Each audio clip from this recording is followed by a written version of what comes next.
আপনারা যে লম্বা ডানাযুক্ত পাখিটি দেখছেন এটির নাম শকুন।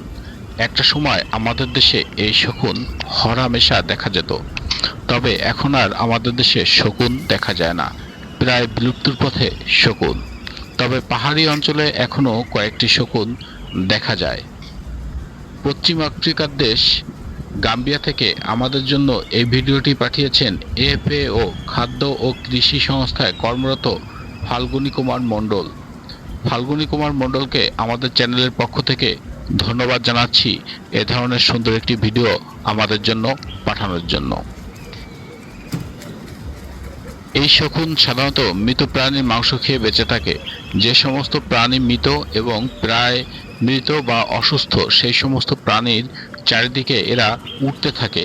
প্রাণীটি যখন মারা যায় তখন এই শকুন এই প্রাণীকে খেয়ে থাকে। পাখিগুলো তীক্ষ্ণ দৃষ্টির অধিকারী শিকারী পাখি বিশেষ।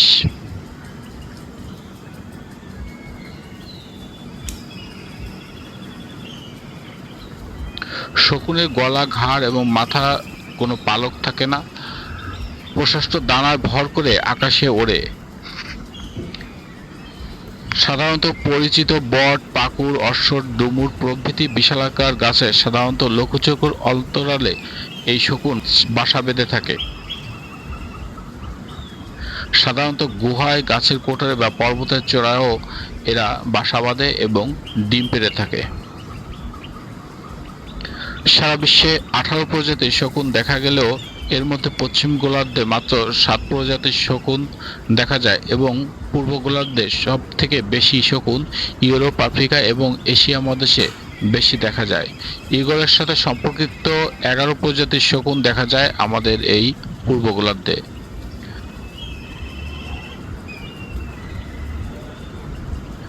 দক্ষিণ এশিয়ার দেশ বাংলাদেশ প্রায় 6 প্রজাতির শকুন রয়েছে। এর মধ্যে 4 প্রজাতির স্থায়ী আর 2 প্রজাতি পরিযায়ী।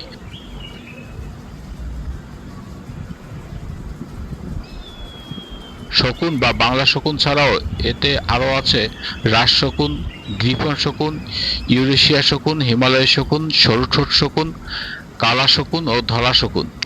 তবে শুধু গ্রিফন প্রজাতির শকুনই মাঝে মধ্যে দেখা যায়। এসব প্রজাতির শকুন সারা বিশ্বেই বিপন্ন। স্থায়ী প্রজাতির মধ্যে রাজ শকুন মহাবিপন্ন। এটি ডিম থেকে বাচ্চা ফোটার জন্য ঠোঁটে পাথরের টুকরো বহন করে এবং ডিমের উপর নিক্ষেপ করে থাকে। আমাদের দেশ থেকে শকুন নিশ্চিহ্ন হয়ে যাওয়ার প্রধানত কারণ ওষুধের ভুল ব্যবহার। বিশেষ করে ডাইক্লোফেনাক ঔষধ যখন প্রাণীর দেহে প্রবেশ করা হতো, সেই প্রাণী যদি মারা যেত তাহলে সেই প্রাণীর মাংস খেয়ে শকুনও তাদের কিডনি বিকল হয়ে মারা যেত। সাধারণত ডাইক্লোফেন এবং কিটোপ্রোফেন জাতীয় ঔষধ শকুন গ্রহণ করতে পারে না।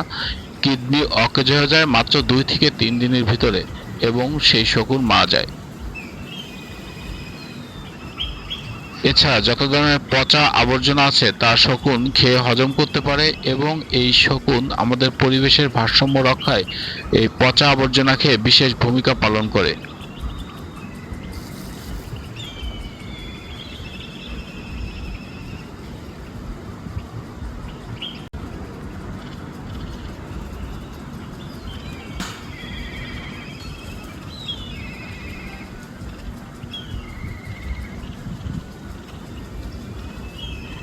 মানবসৃষ্ট সমস্যার কারণে শকুন বিলুপ্তির পথে, আর এই বিলুপ্তির হাত থেকে রক্ষা করার জন্য অবশ্যই আমাদের মেডিসিন কোড মেনে চলতে হবে। ডাইক্লোফেন এবং কিটোপ্রোফেন জাতীয় ঔষধ প্রাণীর দেহে আর প্রবেশ করানো যাবে না। তবে প্রাণীর দেহে মেলক্সিকাম জাতীয় ঔষধ যদি ব্যবহার করা হয় তাহলে শকুনের কোনো ক্ষতি হবে না এবং প্রাণীও সুস্থ হবে। পশ্চিম আফ্রিকার দেশ গাম্বিয়া। দেশটি খুব ছোট, তবে প্রাণী বৈচিত্র্যে ভরপুর। সাধারণত বিশ্বের বিভিন্ন স্থান থেকে বিভিন্ন পর্যটক এই গাম্বিয়াতে যান শুধুমাত্র পাখি দেখতে। পাখির জন্য অভয়ারণ্য হচ্ছে এই গাম্বিয়া। গাম্বিয়া সরকার পাখিদের জন্য বিশেষ ব্যবস্থা গ্রহণ করার ফলে এখানে অনেক পর্যটক আসে এই পাখি দেখতে। গাম্বিয়া একটি ছোট দেশ। গাম্বিয়া নদী এই দেশের মাঝখান থেকে বয়ে যাওয়ায় এই দেশের নাম হয় গাম্বিয়া।